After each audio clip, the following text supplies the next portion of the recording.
Sejak hidupnya dimulai 4,6 miliar tahun lalu, bumi telah melahirkan dan memberi kiamat bagi bermacam spesies. Deretan keajaiban alam diikuti deretan bencana. Deretan keajaiban itu antara lain adalah munculnya makhluk bersel satu, lahirnya fotosintesis, evolusi makhluk multiseluler, munculnya banyak kingdom.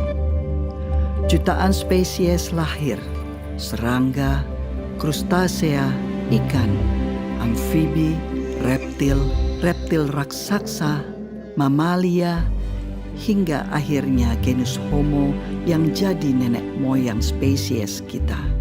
Sapiens lahir 2,5 juta tahun lalu. Tapi semua itu diikuti dengan oksigen holocaust. Letusan gunung supervulkanik, meteor jatuh, kepunahan massal pertama, kedua, ketiga, zaman es, pemanasan global, zaman es mencair, kepunahan massal keempat, kelima, hingga akhirnya Homo sapiens.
Peradaban sapiens hanya dalam usianya yang baru sekitar 12.000 tahun ini kemudian sudah bertanggung jawab untuk kiamatnya banyak sekali spesies. Mulai dari sabertooth, mammoth, jaguar raksasa saat mereka belum punya teknologi seperti sekarang ini, hingga sapiens modern seperti kita yang sudah jelas mengancam kelangsungan banyak sekali makhluk hidup di dunia ini. Oh man, show me please, I would. Penciptaan alam semesta itu jauh terjadi sebelum manusia ada, gitu. Tapi selama ini alam semesta tuh nggak pernah komplain dia apa-apain sama kita. Nah, sekarang kalau kita lihat dari sisi alam, adanya manusia itu hukuman nggak buat mereka? Mereka nggak pernah ngomong kan? Namun, Homo sapiens sendiri selain memberi kehancuran bagi spesies lain, juga terus-menerus berjuang dari kiamat yang seringkali dibawa oleh makhluk lain, oleh organisme lain. Bahkan organisme ini begitu kecil, mikroorganisme, virus, bakteri, jamur.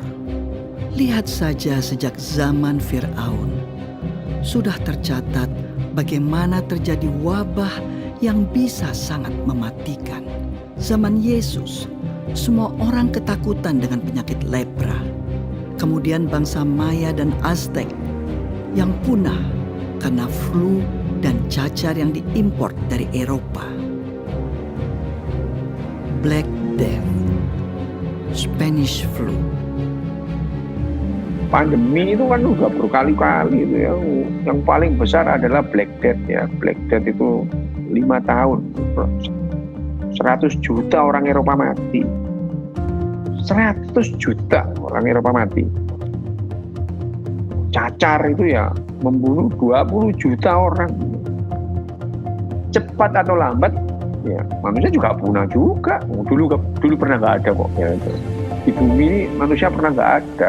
Jadi kalau suatu saat manusia punah, ya nggak apa-apa juga gitu ya. Kalau manusia itu unik, ya istimewa enggak seperti biasanya. Kita itu ya sama dengan spesies-spesies yang lain, sama dengan kambing, kecoa, kutu. Itu salah satu kehidupan. Just an animal, eh? Apakah kemudian dengan tingkat kecerdasan yang seperti ini manusia itu menjamin dirinya survive? Enggak, itu enggak. Kecoa itu ya, kecoa itu jutaan tahun masih ada. Itu. Kita belum apa-apanya kecoa itu kalau soal survivability. Tapi kan kecoa nggak bisa nyanyi. Itu adalah keunikan manusia. Apakah spesial? Apakah khusus? Apakah istimewa? Enggak, berbeda aja, cuma berbeda.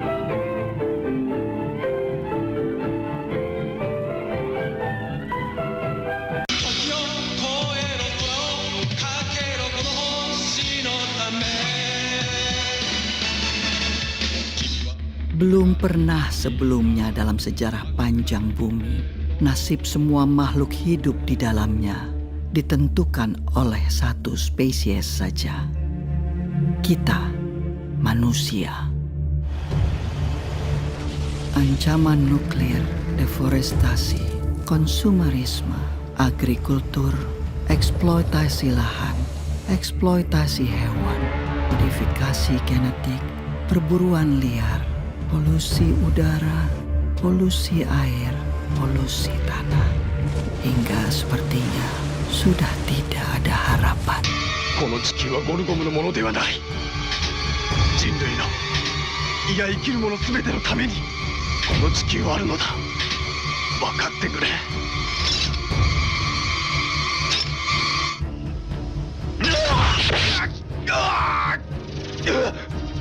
Manusia selalu terbakar keinginannya, terbakar ambisinya, terbakar dan terbakar. Tidak pernah tahu kapan cukup adalah cukup.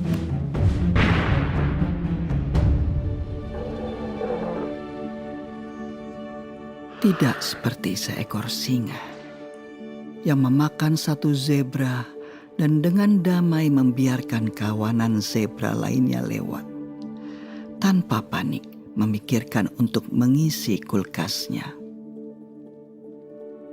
Kalau dalam pemahaman saya, ego itu adalah sense of I, sebuah rasa bahwa ini adalah saya, dan saya ini sesuatu yang terpisah dengan apa yang bukan saya.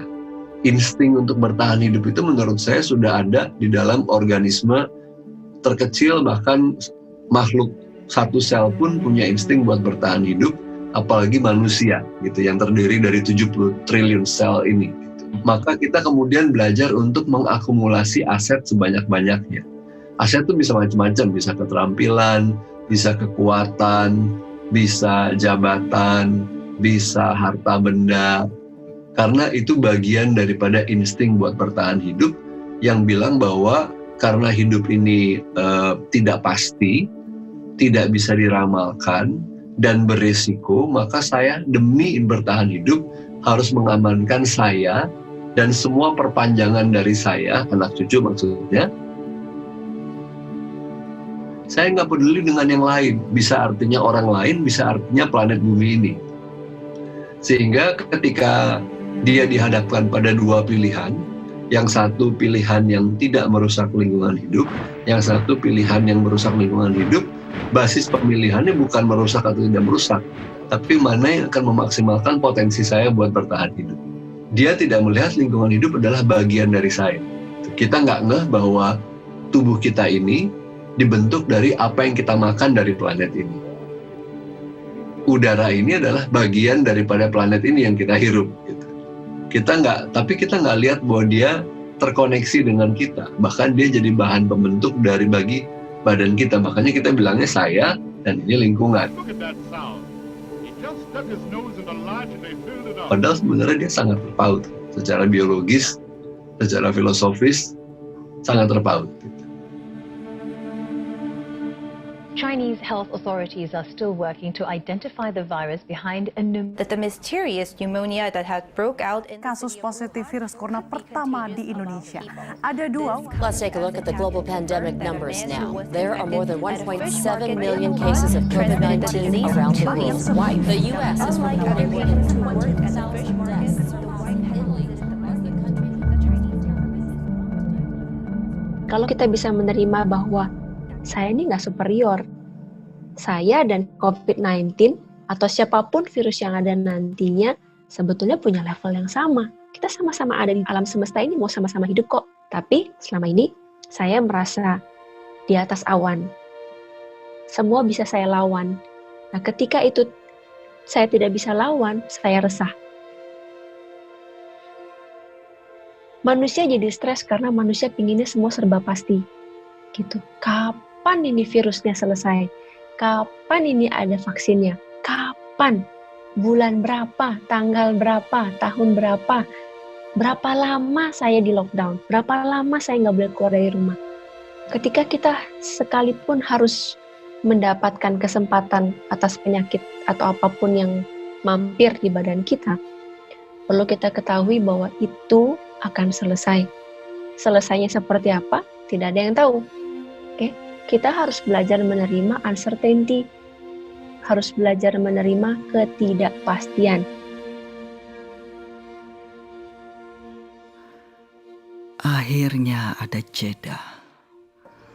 Untuk dunia berhenti, untuk manusia berhenti dan merenung, melahirkan cinta bagi sesama makhluk hidup yang lain, hewan atau tumbuhan, primata ataupun unggas, kecil atau besar, yang jauh ataupun dekat, yang kelihatan dan tidak kelihatan.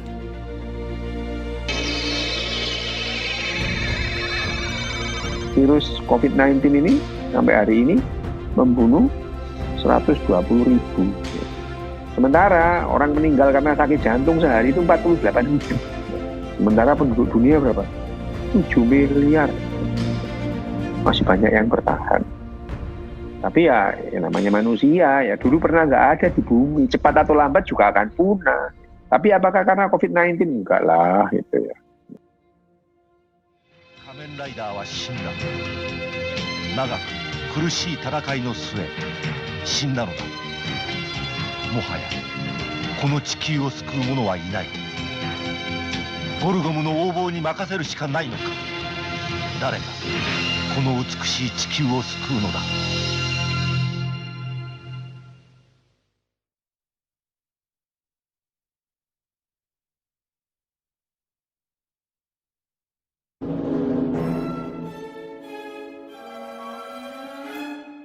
Sejak sejarah mulai tercatat, gangguan kesehatan mental manusia selalu lekat dengan misteri dan mitos.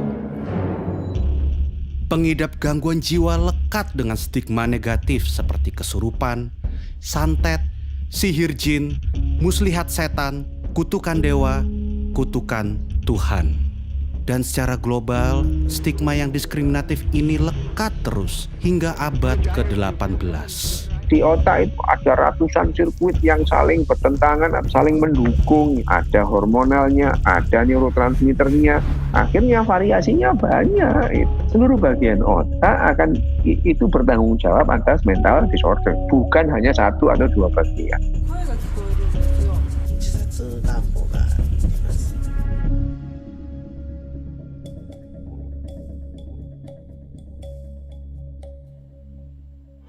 Kesehatan mental adalah faktor pembentuk cara manusia beraktivitas sehari-hari, pembentuk hubungan timbal balik manusia dengan lingkungannya, dengan hewan, tumbuhan, bahkan alam mineral seperti air, udara, dan tanah.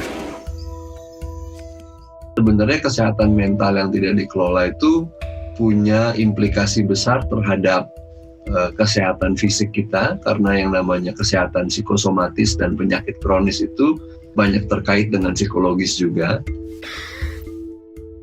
Informasi, berita, percakapan-percakapan yang saya terima, yang saya serap, dan akhirnya tubuh saya digest. Kita resah, kita sedih. Manusia sulit untuk beradaptasi dengan perubahan, apalagi jika terjadi secara spontan. Aktivitas-aktivitas yang sebelumnya tak pernah terpikirkan dalam otak manusia, sekarang menjadi agenda rutin yang harus dijalani. Otak manusia kaget, tubuhnya kaget, sistem sarafnya kaget.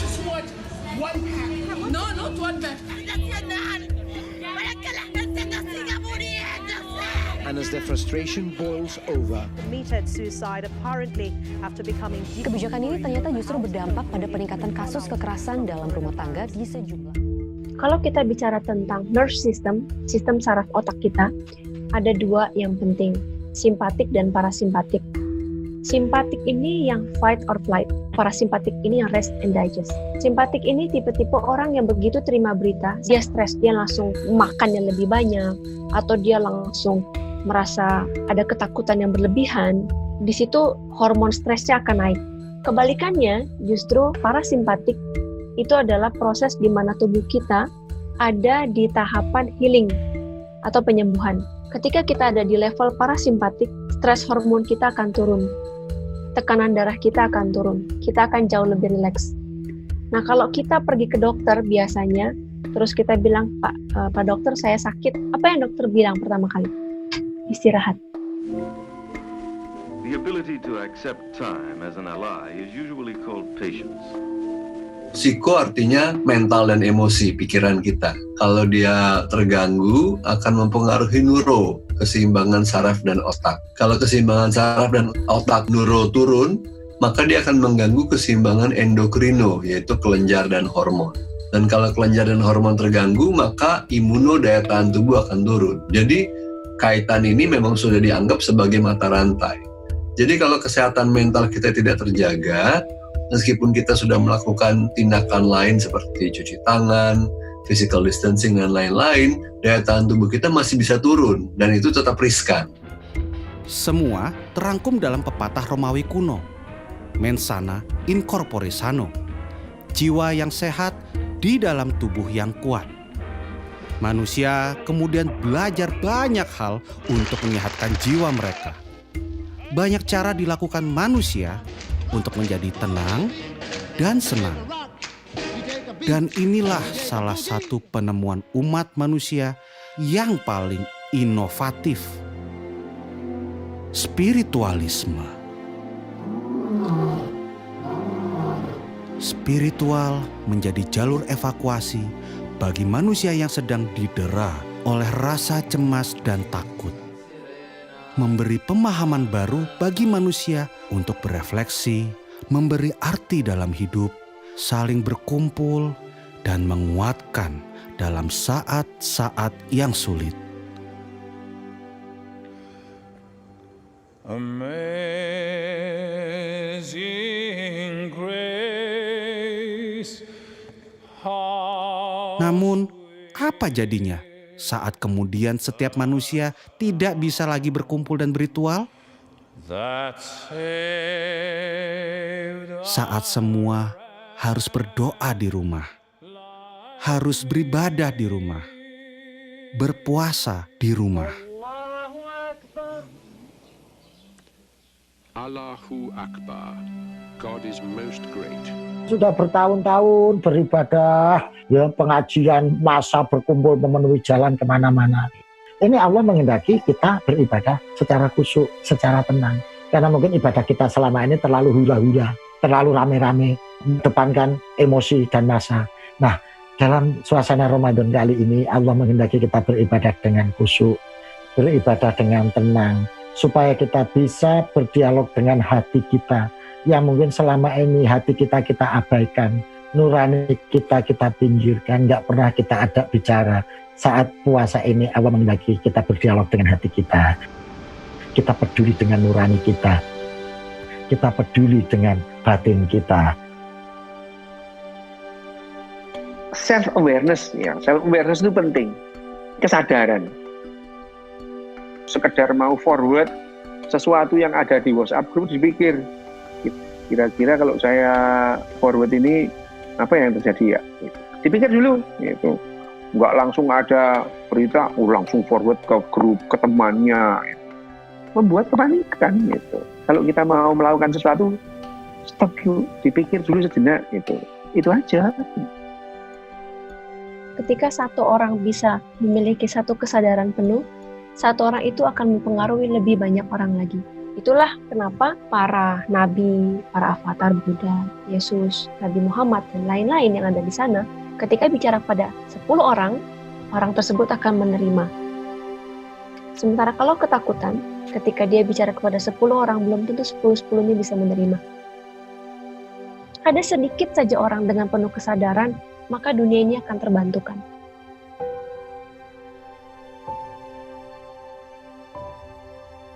Ya ayyuhal nafsul mutmainnah irji'i ila rabbiki radiyatan mardiyah. Wahai jiwa-jiwa yang tenang, jiwa-jiwa yang teduh, kembalilah ke Tuhanmu. Kalau hati kita ini bersih, jiwa kita ini bersih, maka batin kita sehat, fisik kita sehat, jiwa kita sehat. Menurut saya kesadaran itu adalah yang paling menjadi fondasi bagi kesehatan mental dan emosional. Orang yang awam ketika dibilang kata sadar, dia nggak ngerti apa yang dimaksud dengan kata sadar pada umumnya. Kita pikir sadar tuh artinya insaf gitu. Padahal kesadaran itu kan sebenarnya lebih kayak perhatian yang mengamati secara netral, dan salah satu bagian daripada penyembuhan itu adalah menyadari tanpa menilai atau menghakimi. Itu yang namanya menerima kan sebenarnya. Tubuh yang kuat di dalam jiwa yang sehat. Corpore sano in mens sana. Spiritual itu adalah hasil kerja otak kita. Jangan dibalik, gitu ya. Jangan dibalik bahwa spiritual itu mempengaruhi otak. Bukan, spiritual itu juga hasil kerja otak kita. Diperlukan nggak sih manusia? Perlu untuk ketenangan. Kalau tidak ada spiritualitas itu manusia itu lebih gampang menderita, gitu ya. Lebih gampang menderita. Tapi dengan spiritual bukan berarti orang itu lepas dari penderitaan, ya tidak. Gitu. You know the joke of a man hanging onto a cliff? He says, "Please God, save me." And God says, "Have faith and jump."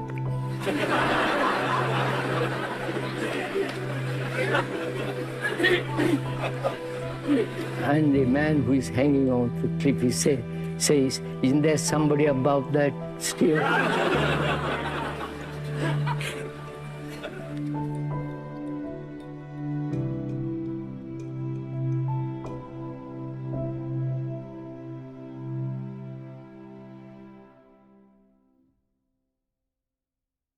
There are only three kingdoms: animal, vegetable, and mineral.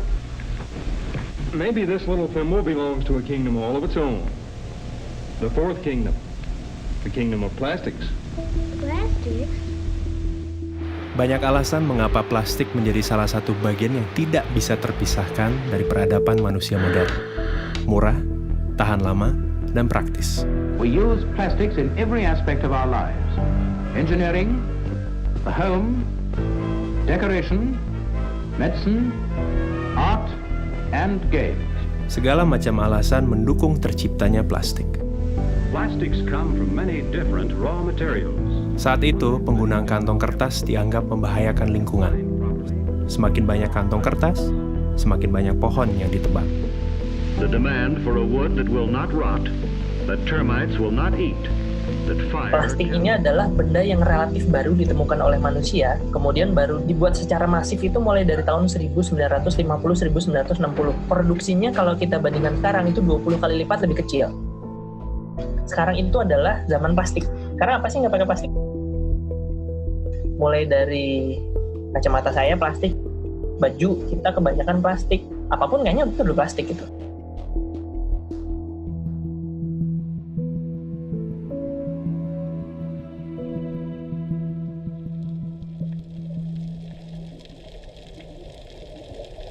Seiring waktu, plastik yang awalnya adalah barang substitusi untuk menyelamatkan lingkungan berubah menjadi polutan. Tentu hal itu terjadi karena penciptanya, kita, manusia. Plastik mendominasi jenis sampah di masyarakat, mulai dari kantong plastik, gelas plastik, sedotan plastik, styrofoam, bungkus mie instan, pembungkus makanan ringan, produk-produk sachet, minuman sachet, shampoo sachet, sabun sachet. Kita di Indonesia permasalahan paling besarnya mungkin di single use plastik. Alasan dari para industri yang menjual produk-produk dalam sasetan itu adalah karena daya beli masyarakat di Indonesia yang lemah. Karena ketika dijual dalam bentuk langsung 500 gram, mereka nggak sanggup beli. Indonesia ini unik banget, karakter sampahnya ini berbeda satu daerah dengan daerah yang lain. Mayoritas sampah di ibu kota dikirim begitu saja ke TPA gitu, dan setiap 2 hari sampah ibu kota Jakarta itu bisa membangun 1 candi Borobudur banyaknya. Sifatnya yang sangat sulit terurai, pelan-pelan menjadikan plastik sebagai penghuni tetap bumi. 80% sampah itu berasal dari kegiatan yang ada di darat, 20% berasal dari kegiatan yang ada di laut. Bahkan di Palung Mariana, di sana udah ditemukan sampah plastik. Berarti sampah plastik itu ada di tempat yang banyak orang sampai tidak pernah ada orang masuk ke dalam sana. Plastik yang manusia gunakan untuk membungkus dan memberi umur yang lebih panjang bagi makanan mereka, kemudian menyelinap masuk ke piring mereka. Tanpa sadar, manusia juga menimbun plastik berukuran mikroskopik dalam sistem pencernaannya. Kita baru aware terhadap polusi plastik itu mungkin baru tahun 2000-an lah gitu, di mana laut kita ternyata ada 5 triliun pieces plastik dan kemudian ada lebih dari 250.000 ton plastik gitu di laut, yang kemudian ini akan terakumulasi di biota-biota yang pada akhirnya dikonsumsi oleh manusia. Mikroplastik ini itu udah sampai masuk di plankton gitu. Zooplankton dimakan oleh ikan yang lebih besar, kemudian ikan yang kecil itu kemudian dimakan sama yang lebih besar lagi, pada akhirnya ditangkap oleh nelayan kita, dan kemudian ada di pasar ikan kita, pada akhirnya ada di meja makan kita gitu, ikan itu gitu. Nah kalau misalnya ini sudah dimakan, itu justru malah lebih bahaya. Ada yang namanya nanoplastik lebih kecil dari 1 mikron, itu bisa langsung masuk ke saluran darah. Bila itu terjadi, bisa masuk ke saluran sistem saraf pusat, dalam hal ini adalah otak.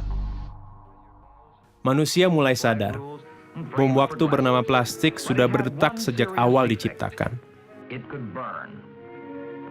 Mereka mencari cara untuk menjinakkan bom waktu ini, atau setidaknya melambatkan waktu. Yang justru harus kita lakukan adalah kita mencari bahan pengganti yang kuatnya sama seperti plastik, yang fleksibelnya sama kayak seperti plastik, tetapi dia ramah lingkungan. Dari 7 spesies plastik yang hanya bisa di-recycle tuh hanya 2.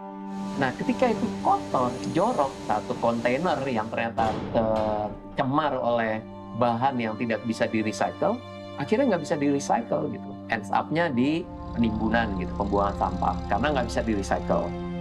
Atau kemudian karena nggak bisa di-recycle, yaudah gue bakar aja insenerator.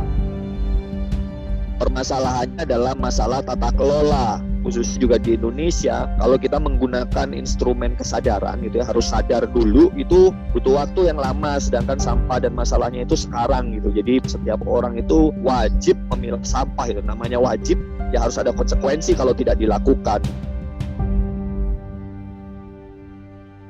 Gubernur DKI Jakarta Anies Baswedan mengeluarkan peraturan gubernur tentang larangan penggunaan kantong plastik. Larangan penggunaan kantong plastik. Keluarkan peraturan gubernur tentang pelarangan penggunaan plastik. Pergub larangan penggunaan kantong plastik sekali pakai.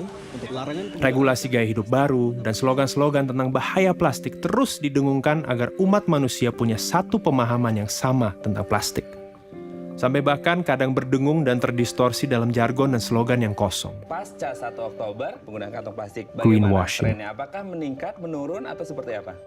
Manusia mana sih yang nggak pakai plastik? Kayaknya nggak ada. Jadi yang harus kita lakukan duluan adalah kita menutup keran dari sampah plastik, sumber sampah plastik. Dengan cara kita mengurangi konsumsi plastik itu, terutama konsumsi plastik yang sekali pakai. Baik mana antara daur ulang dengan buang sampah sembarangan, ya tentu baik daur ulang.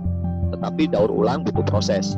Baik mana daur ulang dengan pakai ulang, ya lebih baik pakai ulang daripada kita kemudian melakukan upaya proses daur ulang, ya lebih baik kita pakai ulang.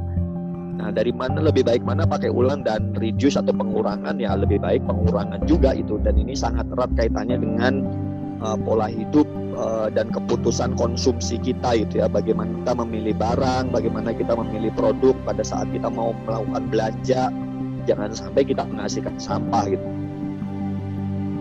Tahun 2050 kita akan susah-susah kemana-mana, kita ngambil ikan, dibuka isi perutnya isinya plastik, yang ujung-ujungnya itu karena kita. Makanya kita harus berbuat sesuatu supaya sampah plastik ini tidak kembali lagi ke manusia. Yang paling bagus ya, saya akan menjaga lingkungan karena lingkungan ini akan kita wariskan ke anak cucu kita, ke keturunan kita. Pilihannya ada di kita.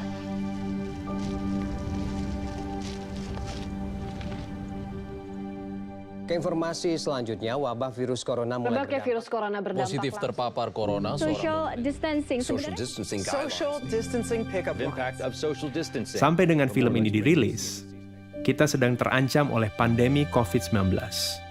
Pandemi membuat manusia mengambil jarak dengan sesama, juga dengan plastik. Penggunaan plastik menurun karena manusia hanya diam di rumah. Di Jakarta, terjadi penurunan jumlah sampah hingga mencapai 620 ton per hari. Di Bogor, penurunan jumlah sampah mencapai 100 ton per hari. Now the coronavirus has taken over as the biggest worry for many, as air pollution has dissipated. So yes, we are seeing significant emissions reductions. Kualitas udara di Indonesia, khususnya kota Jakarta, jauh lebih bersih lantaran wabah virus corona, polusi udara di China justru berkurang drastis. The ozone layer of our planet is now healing.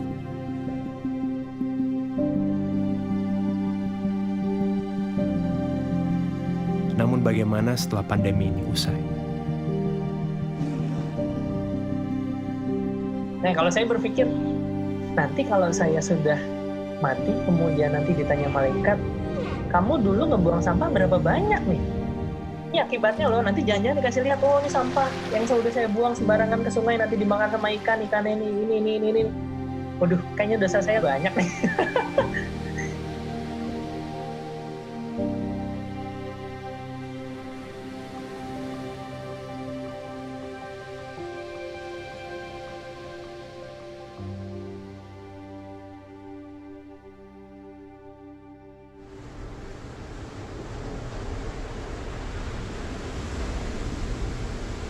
Air. Dalam satu tetes air, ada berjuta kehidupan, berjuta bentuk. Yang kamu lihat sekarang ini bukanlah luar angkasa. Ini adalah sebuah galaksi tersendiri, semesta tersendiri, dalam setetes air. Pencarian tanda kehidupan di ujung semesta selalu berasal dari pencarian akan air. Liquid water has been found on Mars. Scientists have suspected that frozen water could survive in permanently shadowed craters. NASA's Hubble Space Telescope has directly imaged what may be plumes of water vapor on Jupiter's icy moon Europa. Di tangan eksploitasi manusia, air menjadi sumber hidup, sumber peradaban, sumber energi, transportasi, industri, agrikultur, rekreasi, dan akhirnya gaya hidup.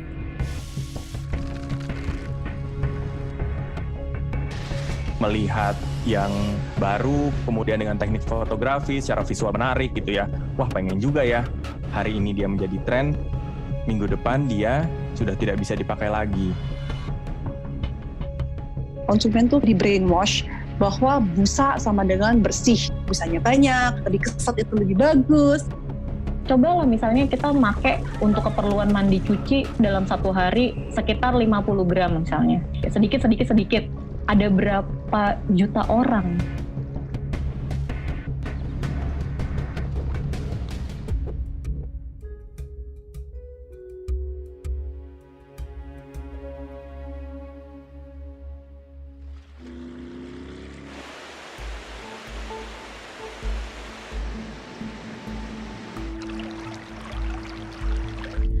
Air yang kita anggap akan dan selalu ada, bukanlah sesuatu yang selalu ada dan berasal dari bumi. Air berasal dari luar planet ini. Dari meteor-meteor yang dinamakan carbonaceous chondrite yang kaya akan H2O dan karbon. Meteor dan asteroid es yang kaya akan air ini dalam sistem tata surya terbentuk di luar batas leleh matahari. Dan selama proses penciptaan bumi, terus datang dan bertabrak-tabrakan dengan bumi. Jika kita perhatikan baik-baik, laut, atmosfer, dan segala yang ada di lapisan terluar bumi ini sangat tipis dibandingkan dengan mantel dan inti bumi. Jumlah air sangat sedikit dan terbatas, terutama jumlah air tawar dan air bersih. Bayangkan, hadiah yang sangat langka dari semesta untuk bumi ini. Hadiah berupa air, berupa kehidupan.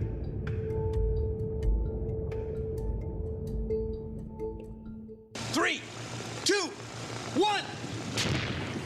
See? It's a cloud. It's the water cycle. It's science. Selain air, kehidupan pun bersiklus. Standar kecantikan punya siklusnya sendiri. Standar tubuh yang ideal, kulit yang ideal, wajah yang ideal, penampilan yang ideal, pakaian yang ideal. Semuanya terus berputar, terus berubah. Fast fashion adalah sebuah terminologi yang akhir-akhir ini populer yang menggambarkan betapa cepatnya siklus hidup sebuah fashion. Kalau lu jalan-jalan kemana gitu, bagus nih, murah gitu. Berapa? 30.000 doang gitu. Oh, udah belilah gitu.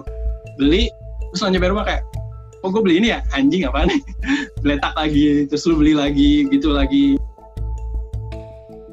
Untuk memproduksi sebuah celana jeans, dibutuhkan 6.500 air. Kaos katun, 2.700 liter air. Sedangkan tubuh manusia hanya butuh 600 liter untuk diminum per tahun. Ditambah dengan pola persaingan industri yang berusaha menekan biaya produksi sekecil mungkin. Para buruh dan pekerja di mata rantai terbawah menjadi pihak yang paling terdampak dengan kebutuhan untuk berpakaian dan bergaya. Last November, 112 people were killed in another major factory fire. 30,000 Chinese workers were on strike. Garment workers in Bangladesh. Namun, itu belum semua. Ternyata, dampak negatif bagi air dari limbah gaya hidup berpakaian tidak kalah dengan detergen yang kita pakai untuk menjaga penampilan diri. Untuk mencuci pakaian, wajah, tubuh. 70% persoalan air itu terdampaknya dari limbah domestik. Mungkin orang bakal berpikir, wah ini sungai ada limbah industri nih. Padahal sebagian besarnya itu dari limbah rumah tangga.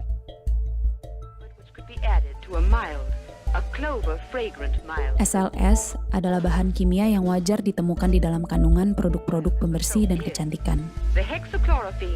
Beberapa penelitian mengaitkan kandungan ini dengan resiko kanker, iritasi kulit, dan pencemaran lingkungan. Senyawa ini biasanya ditambahkan di sabun atau di skincare gitu ya, menghasilkan busa gitu. Jadi dia bisa membilas kotoran, bahkan minyak.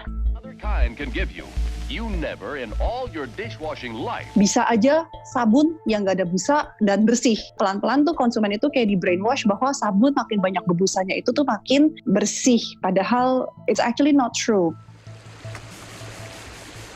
Busanya ini nggak mudah degradable, kayak masuk ke water stream kita, masuk ke sewer dan yang lain-lain.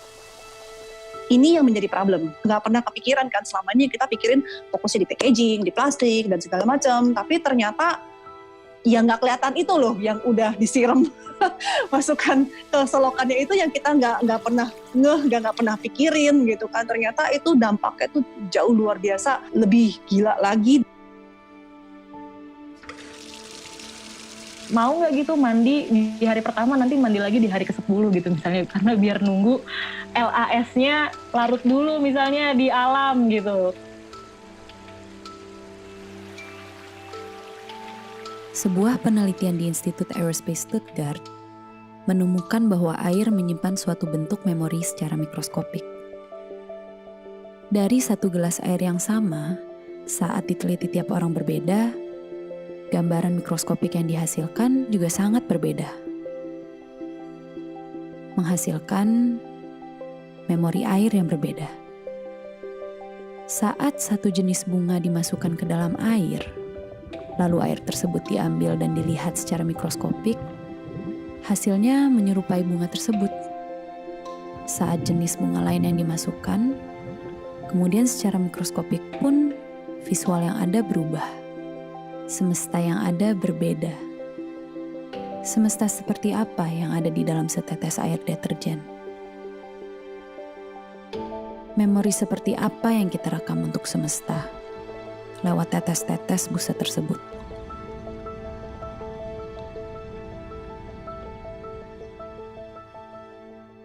So we pour our waste chemicals and detergents into our rivers. Suds may or may not have been valuable in a kitchen sink. In a river, they can be lethal, killing the plants and the fish.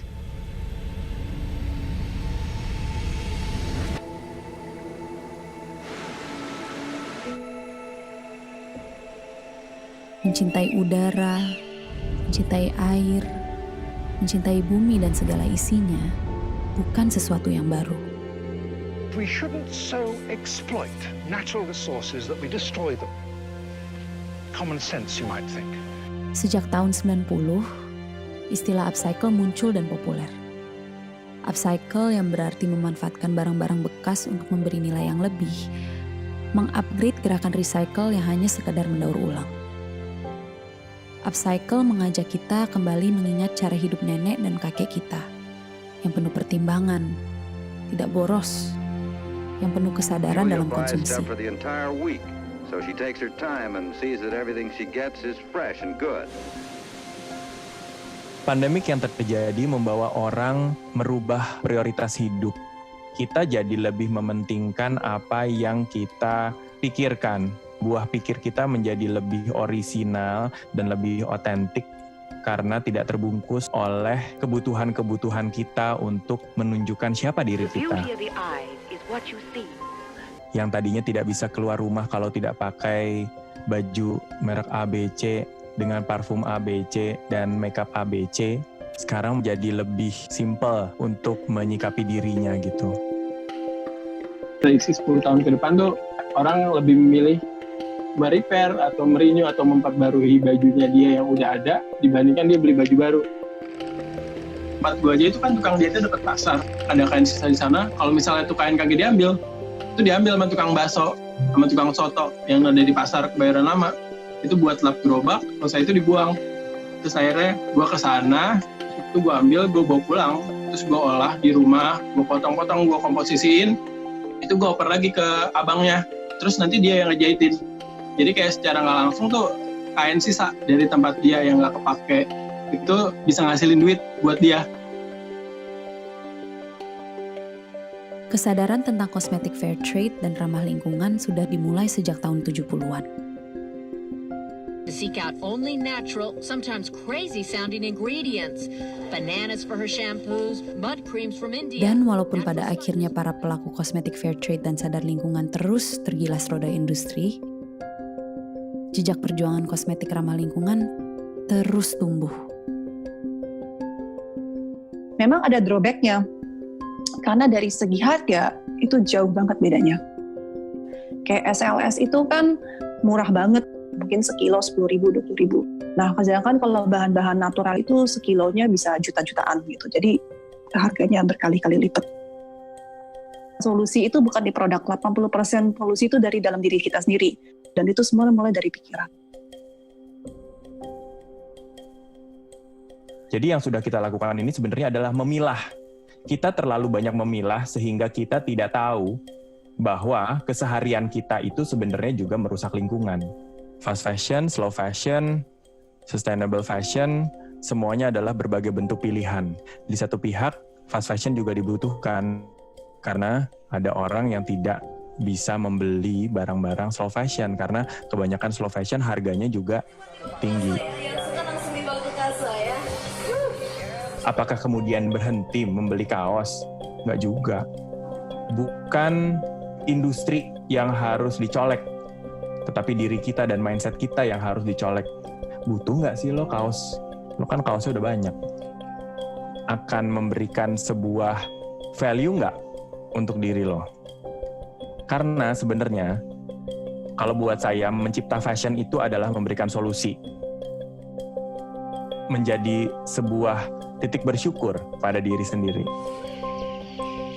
Air itu seperti cerminan sih. Apabila dia hidup bersama dengan manusia-manusia yang memang baik, itu artinya kita sadar secara utuh esensi hidup seperti apa, maka air yang ada di dekat kita tuh pasti akan baik kualitasnya. Itu cerminan. Di tengah rumitnya permasalahan pencemaran air, pemanasan global, kualitas hidup para buruh, konsumerisme dan industri, serta berbagai macam keruwetan yang kelihatannya sangat kompleks. Mungkin kita bisa memulai perubahan yang sangat nyata dengan cara yang sangat sederhana. Lewat gaya hidup, lewat pakaian, dan sabun.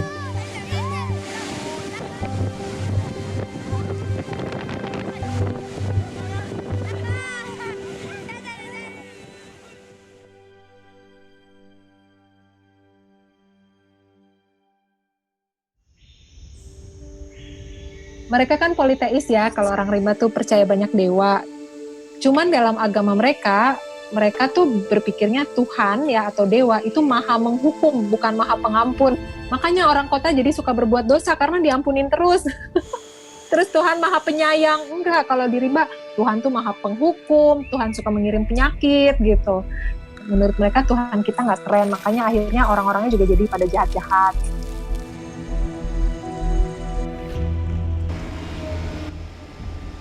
Bunuh diri, kalau kita tidak menjaga hutan kita itu bunuh diri, dan udah kelihatan kan sekarang.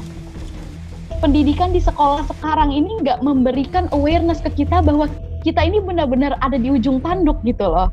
Kita ini sebenarnya lagi menghadapi kepunahan massal gitu loh. Sekolah dan sistem pendidikan di Indonesia nggak memberikan awareness tentang itu.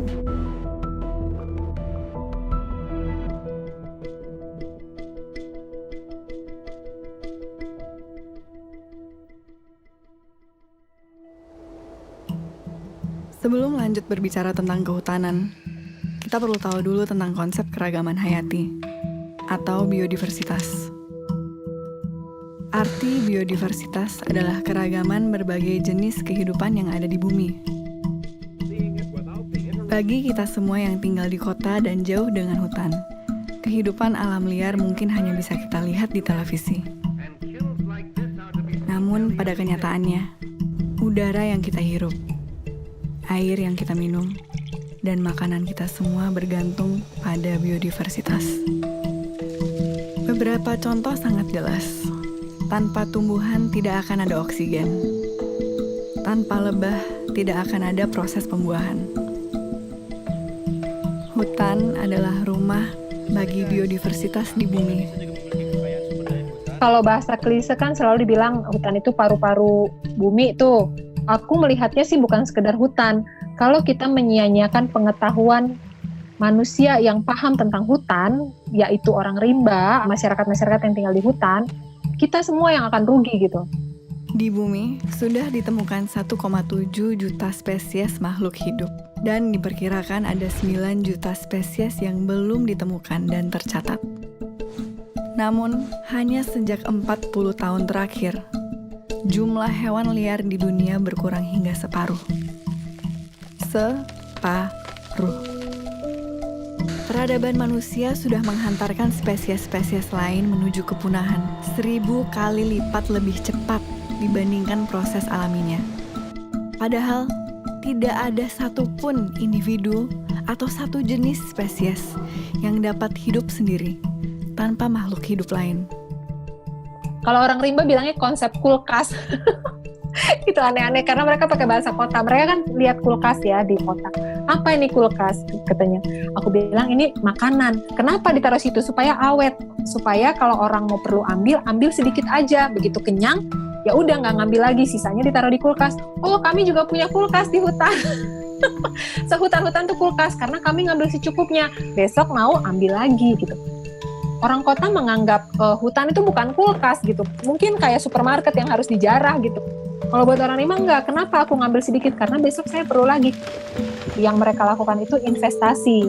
Aku menginvest kebaikan supaya besok kebaikan itu bisa aku ambil lagi gitu. Selalu dalam kalimat klise kita semua berkata, melestarikan lingkungan untuk anak cucu kita. Untuk generasi yang akan datang. Dan sekarang, inilah suara anak cucu tersebut. We are in the beginning of a mass extinction, and all you can talk about is money and fairy tales of eternal economic growth. How dare you? Yang sebenarnya sudah sejak lama mengatakan hal yang sama. I'm here to speak for the countless animals dying across this planet because they have nowhere left to go. And now we hear of animals and plants going extinct every day, vanishing forever. Dan di Indonesia ada Salsabila, pelajar berusia 16 tahun, bersama dengan grup Jaga Rimba yang ia dirikan.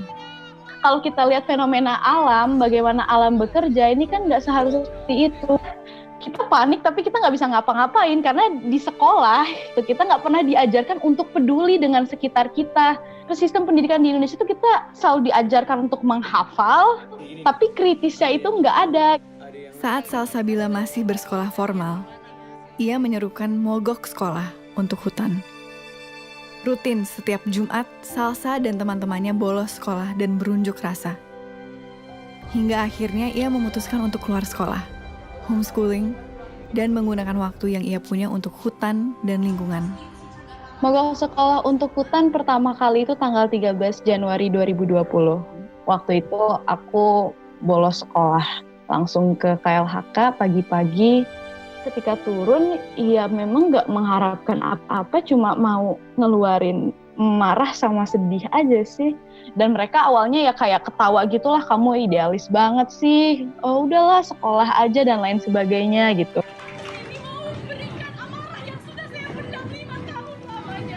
Sebetulnya kalau mau ke sekolah itu konsepnya Greta itu ya. Saking keselnya dia terhadap situasi yang ini kok hanya ngomong aja ini para pakar dan semua ini ya. Nah, tapi kalau di Indonesia itu tidak perlu dilakukan, justru minta waktu kepada sekolah untuk menyampaikan pesan-pesan mereka, tidak justru meninggalkan sekolah.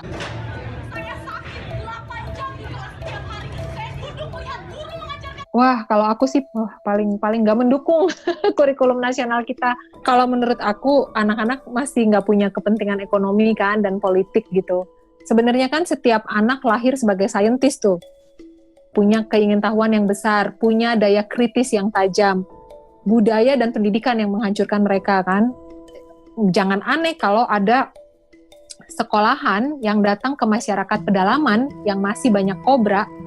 Tapi begitu digigit kobra nggak tahu cara ngobatinnya. Seharusnya kalau di sekitarmu banyak kobra, ya kamu harus tahu.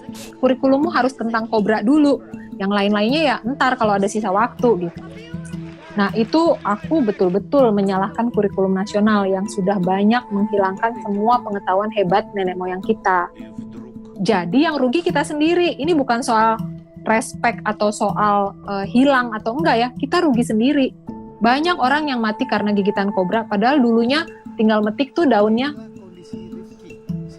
Sebenarnya aksi mogok sekolah untuk hutan ini nggak hanya menekankan bahwa hutan ini penting, tapi juga menjadi sebuah kritik untuk sistem pendidikan di Indonesia sekarang. Pendidikan di sekolah sekarang ini nggak memberikan awareness ke kita bahwa kita ini benar-benar ada di ujung tanduk gitu loh. Kami 2 kali aksi itu langsung dipanggil audiensi dan ketemunya langsung dengan Pak Wakil Menteri LHK.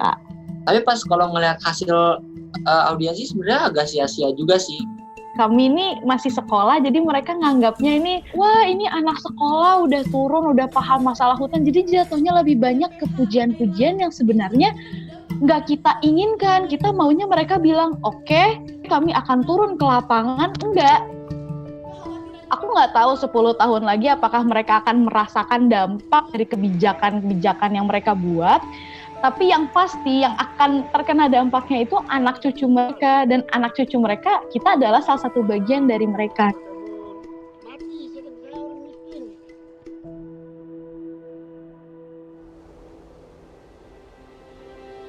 Hutan yang damai juga rupanya menyimpan koneksi yang kuat dengan patogen. Kebanyakan patogen tidak berbahaya bagi penghuni hutan, karena mereka telah melalui proses evolusi bersama di hutan. Namun, kemudian menjadi sangat berbahaya saat bertemu dengan manusia kota. HIV, Zika, malaria, Ebola, Nipah, semuanya berasal dari daerah perbatasan hutan yang digunduli. Kalau biodiversity tadi terdisrupted, yaitu virus-virus akan keluar dari hotspot rumahnya masing-masing. Konsep keramat hutan secara ilmiah erat dengan bahaya patogen yang tidak dikenal tubuh manusia. Pilek gitu kan, kita batuk, kita masih bisa tetap jalan. Orang memang nggak kena pilek langsung tumbang. Jadi secara genetik nggak terbiasa. Gitu. Kalau saya malaria langsung tumbang gitu ya. Mereka malaria tetap aja nggak, kayak bersin aja malaria tetap aja bergerak kemana-mana, nggak ada masalah. Makanya penyakit baru itu bisa betul-betul ngabisin populasi mereka. Ini waktu pandemik gini pada lari makin jauh ke dalam hutan, karena mereka takut sekali ya. As soon as we withdraw, nature quickly takes over. Could the corona crisis eventually be good for the environment? Jadi kalau dibilang ini menjadi waktu yang pas supaya bumi bisa menyembuhkan dirinya sendiri, mungkin aku bisa kritik bahwa enggak juga. Karena ini bakal terus berlanjut dan sistem ini enggak peduli mau pandemi, mau enggak, eksploitasi harus tetap jalan. Misalkan yang kemarin di Banyuwangi, tambang emas tumpang pitu ketika lagi pandemi, polisi menjadikan alat justifikasi masyarakat berkerumun, kan katanya nggak boleh. Masyarakat Banyuwangi ini berkumpul untuk menjaga supaya gunung mereka ini nggak digali buat tambang emas. Diusir, kriminalisasi terjadi, dikeruk juga. Terjadi juga. Dan itu lagi masa-masa seperti ini, baru bulan Maret kemarin.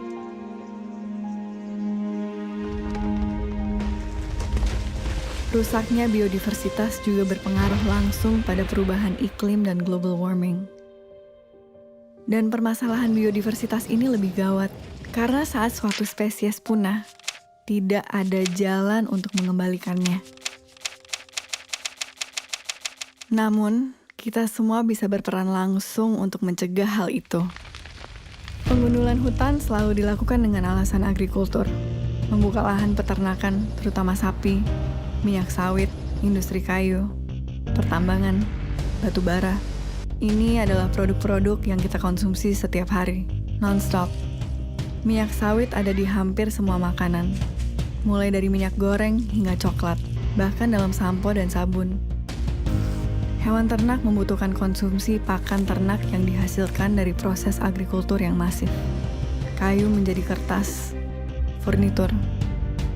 Batu bara menjadi listrik yang setiap menit kita konsumsi dengan rakusnya. Dalam semua komponen smartphone dan benda elektronik yang kamu pakai untuk menonton film ini, ada jejak industri pertambangan di sana. Dengan memilih dan mengkonsumsi produk makanan, sabun, dan sampo alternatif, hemat dalam menggunakan kertas, mengurangi konsumsi daging, hemat listrik, efektif memakai gadget, buka wawasan, tonton film dokumenter tentang lingkungan, bahkan sesederhana mengurangi makan gorengan, sudah merupakan kontribusi nyata dalam mencegah pengundulan hutan. Secara langsung, kita menyetop kepunahan massal hanya dengan merubah pola pikir kita. Jadi jangan lo ngerasa lo pinter, karena sebenarnya bagaimana orang rimba melihat kamu harusnya malu loh dengan cara hidup kamu yang seperti itu. Berpikirnya terbalik gitu. Lalu orang seperti ini dari Jakarta datang ke saya di Rimba, mengajari saya cara hidup yang lebih baik gitu ya, bilang saya bodoh, sok-sok ngajarin saya apa yang mau saya contoh gitu. Di mananya saya bisa kagum sama kalian kalau kalian cara hidupnya begitu.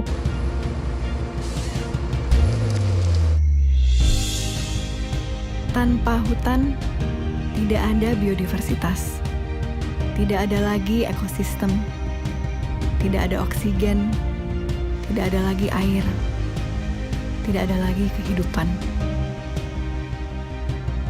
Bumi ini bukan sekedar batu besar berpenghuni yang berputar mengelilingi matahari. Kehidupan bukan hanya berada di permukaan bumi. Bumi adalah kehidupan itu sendiri. Tanpa bumi, tidak ada kehidupan. Mana mungkin sebongkah batu yang mengelilingi matahari ini adalah makhluk yang hidup dan sadar, seperti kita. Manusia dengan otak dan kesadarannya adalah cerminan kesadaran kolektif bumi. Kesadaran bahwa kita adalah bumi. Bumi yang menjadi sadar dengan eksistensinya. Kesadaran bahwa kita semua dalam kehidupan ini saling terkait. Tidak peduli apa spesiesmu, negaramu, sukumu, apalagi agamamu atau Tuhanmu.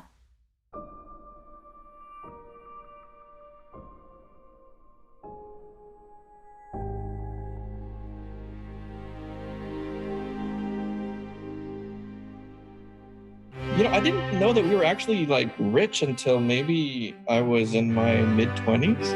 Sometimes they just think about buying like a house and they just sign a check and they buy it, you know, or they want to buy a car and they pay in cash, you know. I didn't understand what leasing was until I was in university. If you told me that it's not fun to be in a private jet, I'd be lying.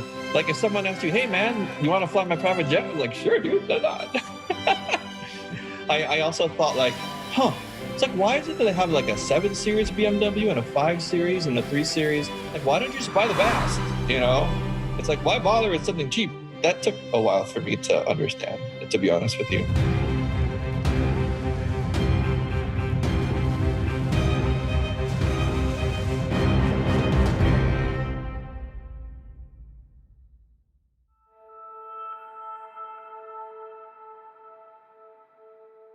Manusia adalah spesies yang unik. Mungkin secara sepintas, kita menganggap otak yang besar dan daya intelektual yang tinggi adalah sesuatu yang membuat kita istimewa. Namun, keunikan manusia yang paling utama adalah kemampuan kita sebagai spesies untuk membangun sebuah kesadaran kolektif, untuk membangun sistem. Mulai dari sistem suku, agama, birokrasi, kerajaan, kapitalisme, demokrasi, pasar saham, bahkan media sosial. Sistem diciptakan secara kolektif. Namun ironis, dalam sebuah sistem selalu akan ada mereka yang berada di atas dan mereka yang berada di bawah. Ada yang kaya, ada yang miskin. Ada yang populer, banyak yang tidak. Dan semua manusia yang berada dalam sistem tersebut akan selalu menjadi bagian dari perlombaan untuk mencapai puncak.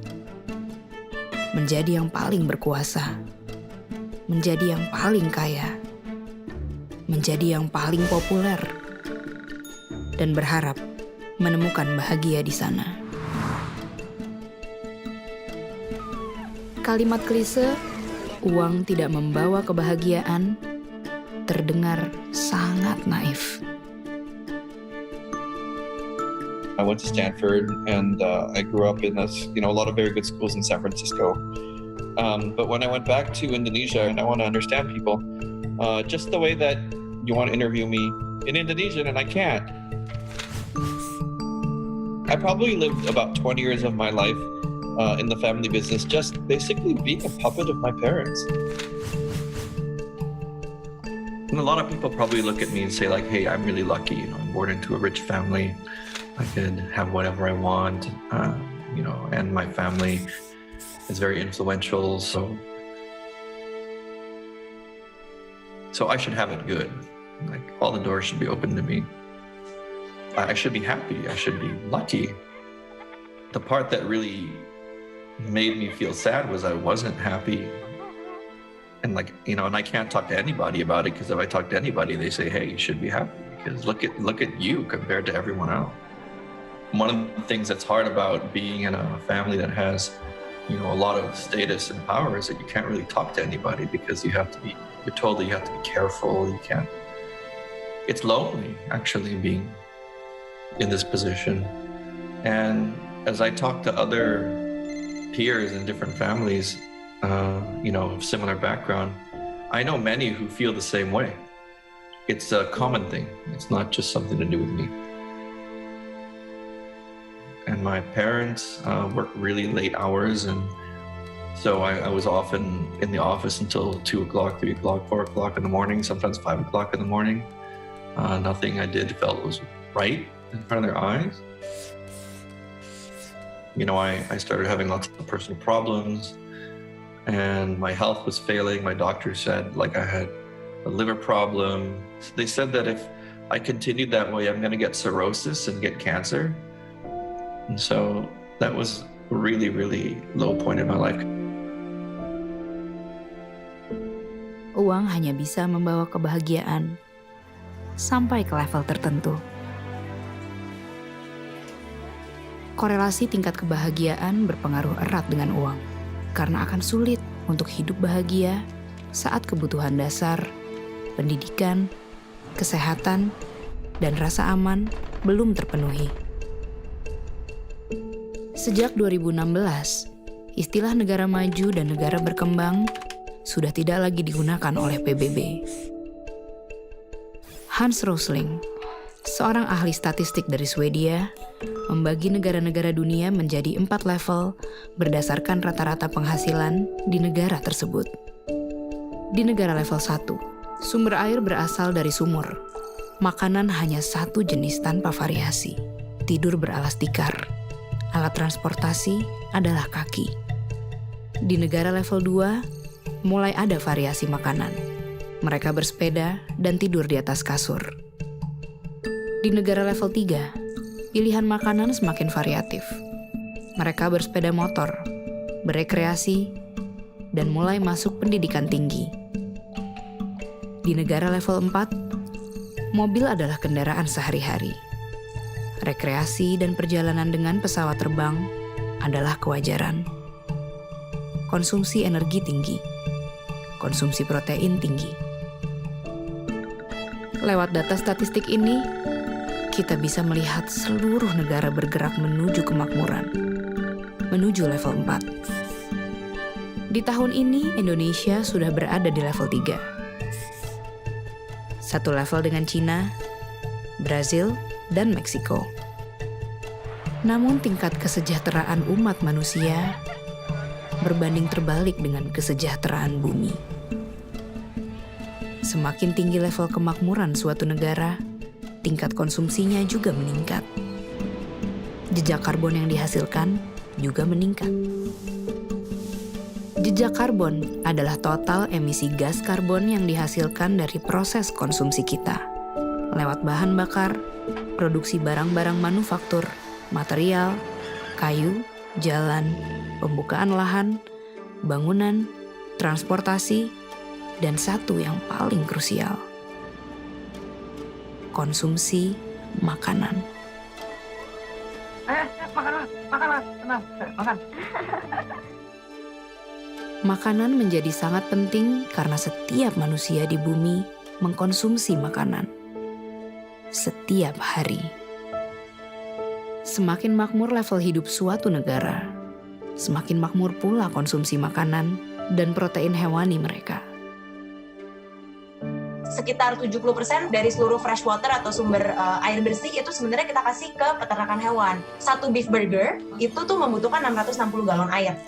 Memproduksi protein hewani itu adalah cara memproduksi makanan yang sangat amat mahal dan resource intensif. Kalau kita ngomongin dari segi environment. Dan yang paling bahaya sebenarnya dia tuh nggak cuma menghasilkan CO2, tapi menghasilkan gas metan. Gas metan ini sifatnya tuh 20 kali lipat lebih menahan panas. Dan itu dihasilkan paling banyak dari peternakan hewan dibandingkan sektor-sektor yang lain. Semua sektor transportasi kalau dikombinasi jadi satu, itu tuh mereka kontribusinya sekitar 13% ke gas efek rumah kaca di dunia. Sedangkan 18% yang lebih besar itu datang dari peternakan hewan. Vegetables, roots, herbs, and berries. Oh, no. Oh, yes. Look, Blanche, I'm a big man. There's a lot of me to feed. Here, I can't live on this stuff. Oh, no? What about an elephant? Now you're talking. I'll have mine medium rare. Sederhananya tuh kemarin laporan dari WWF, kalau kita manusia itu mengkonsumsi high meat diet, tinggi protein hewani, kita butuh 4 bumi. 4 bumi itu hanya untuk makanan kita doang. Kita hanya harus pindah entah ke bulan, entah ke Mars, atau nggak tahu di mana deh. Sedangkan kalau kita yang benar-benar kayak whole food, berbasis nabati, tuh kita bisa mencukupi semua kebutuhan masyarakat sekarang, plus 4 miliar orang lagi. Bayangin. Apa yang baik untuk bumi, baik untuk diri. Begitupun sebaliknya. Jumlah sel di dalam tubuh kita dibandingkan dengan jumlah mikroorganisme yang asing di dalam dan di atas tubuh kita ada 10-20 kali lipat lebih banyak daripada sel tubuh kita sendiri. Itu juga salah satu filosofi dasar ya daripada pandangan saya terhadap kesehatan dan tubuh. Bahwa kita adalah mikrokosme daripada makrokosme. Saya kadang sebutkan bahwa setiap orang adalah planet. Atau kalau mau lebih ekstrim lagi, setiap orang adalah sebuah galaksi. Kita adalah bumi terdiri dari banyak makhluk gitu ya. Bakteria, virus, prion, cacing, parasit-parasit yang lain itu adalah makhluk seperti kita di atas bumi ini. Makanya kondisi bumi akan selalu dicerminkan di dalam tubuh kita. Mungkin pernah dengar salah satu hormon pembawa kebahagiaan yaitu serotonin. Serotonin itu banyak orang berpikir itu diproduksi di otak kita. Tapi ternyata 90% dari serotonin atau hormon pembawa kebahagiaan itu diproduksi di dalam pencernaan kita. Yang bahan bakunya adalah serat. Yuk kenal dulu karo jagat aliting dewi. Kita kenal dulu sama dunia kecil yang ada di dalam diri kita sendiri. Jagat besar ini adalah yang di luar diri kita. Ternyata semua ini adalah satu. Kepahaman itu bahwa kalau semuanya ada satu, ngapain harus ribut? Kita melawan ABCD.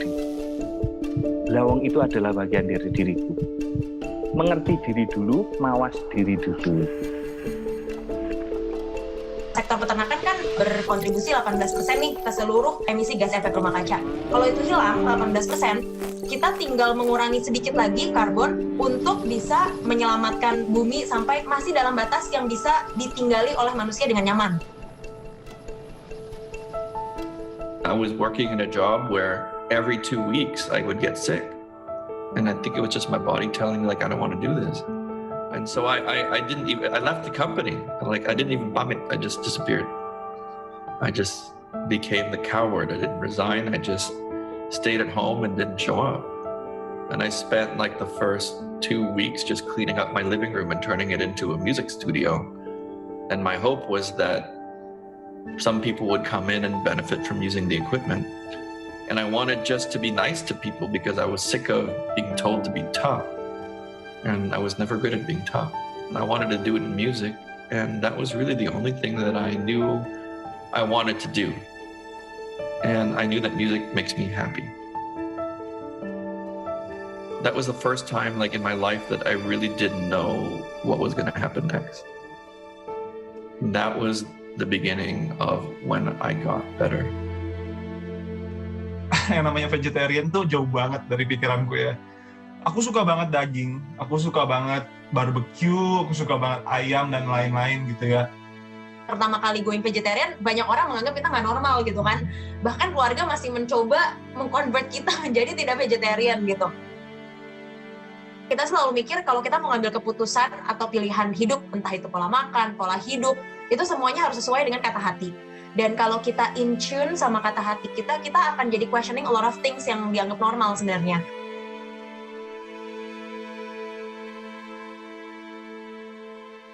I was always listening to my parents in my mind. I was listening to my logic. Now I listen to the quiet voice. But it's a very soft voice. It never screams. It's a quiet voice. Suara hati itu dia berdiri sendiri dan dia ngeluruk tanpa bolong. Dia nggak punya rombongan. Nggak ada rombongan cemburu, nggak ada rombongan si takut, nggak ada rombongan khawatir, nggak ada. Stop. Just look at the mess you've made. Dan suara hati ini selalu tepat. Jawaban dari alam semesta yang murni, yang tidak difilter dengan pikiran kita. 3 years of faith with my heart, but I know now that there's a chance that I could make a living from that. And that wouldn't have happened if I wasn't listening to my heart and recognizing that if I do, then for sure miracles happen. Very clear. And then my parents, they don't say anything and suddenly they show up at the concert. Within 3 years, our team won 3 Emmy Awards. We won Best Pop Album. We won Best Jazz Album. We won Best of the Best. Ini kan perjalanan, Tok. Nerimo ing pandum, menerima apa yang sudah ada dan diberikan dan terberikan untuk. Bersyukur itu adalah sikap seperti itu, nerimo. Kita bersyukur untuk segala sesuatu, bukan pasif. Banyak orang, ya sudah ini kita nerimo, ada orang buang sampah. Kita buangin kalau perlu. Apa yang setidaknya kita bisa lakukan, kita lakukan. Asal kita tetap mengacu sama sebenarnya pola makan nenek moyang kita. Sebagian besar itu berbasis nabati, dan kita nanti akan bilang 90% ke atas idealnya. Dan sisa 10%-nya itu masih protein hewani, ini masih menjadi pola makan planetarian. Ya, bukan vegetarian, bukan vegan, bahkan kita nggak usah ngomongin plant-based, tapi kita ngomongin pola makan ramah lingkungan. Pola makan planetarian.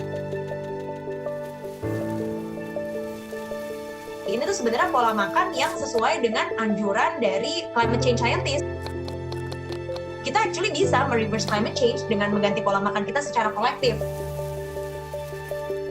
Sebenarnya kuncinya nggak apa-apa dilakukan imperfectly, tapi dilakukan collectively.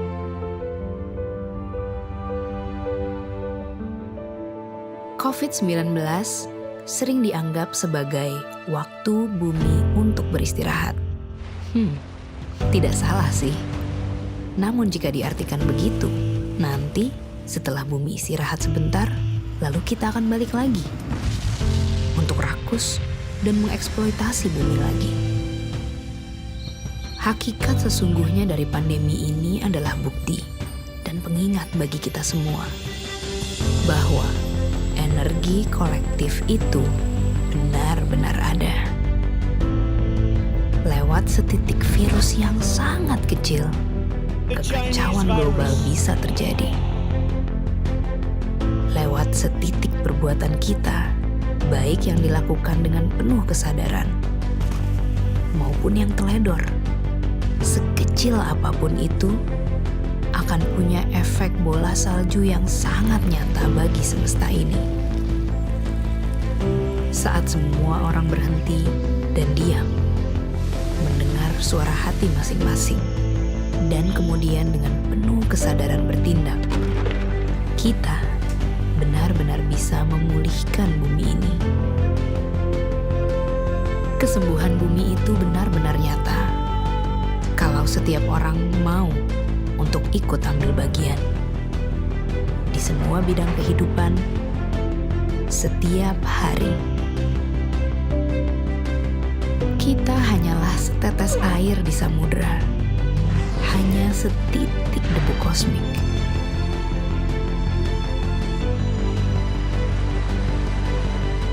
Namun bukankah samudera hanyalah kumpulan dari tetes-tetes air?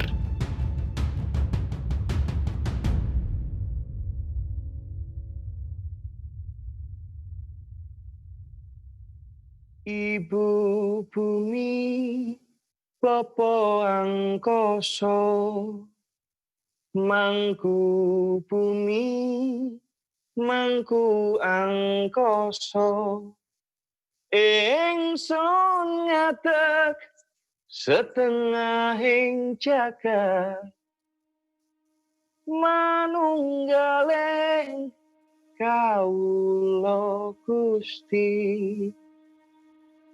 Maos mantra sajroning ati, ngagem raos ingsun kang suci, sirna ilang kabeh nafsuku, manembahku ibu bumi.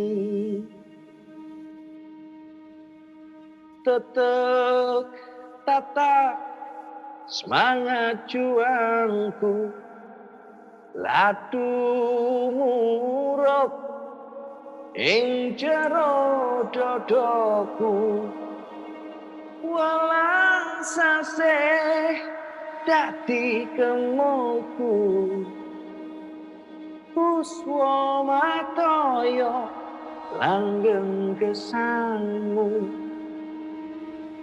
Ingsun ngadeg setengahing jagat, manunggaling kawula Gusti.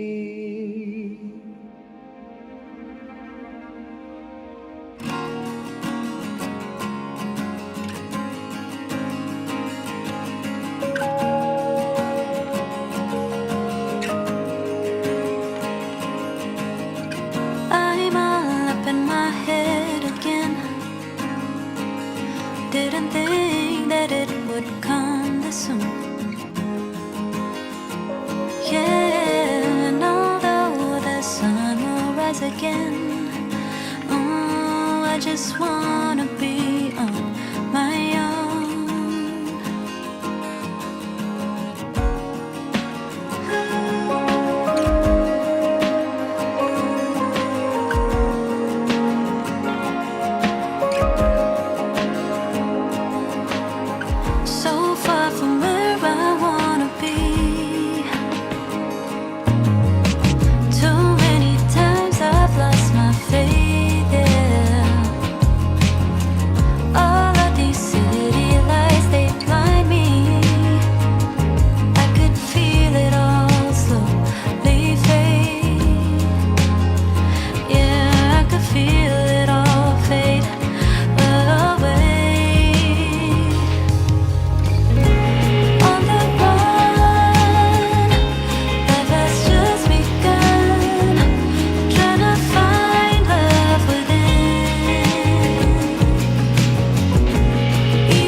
Get the chance to begin again.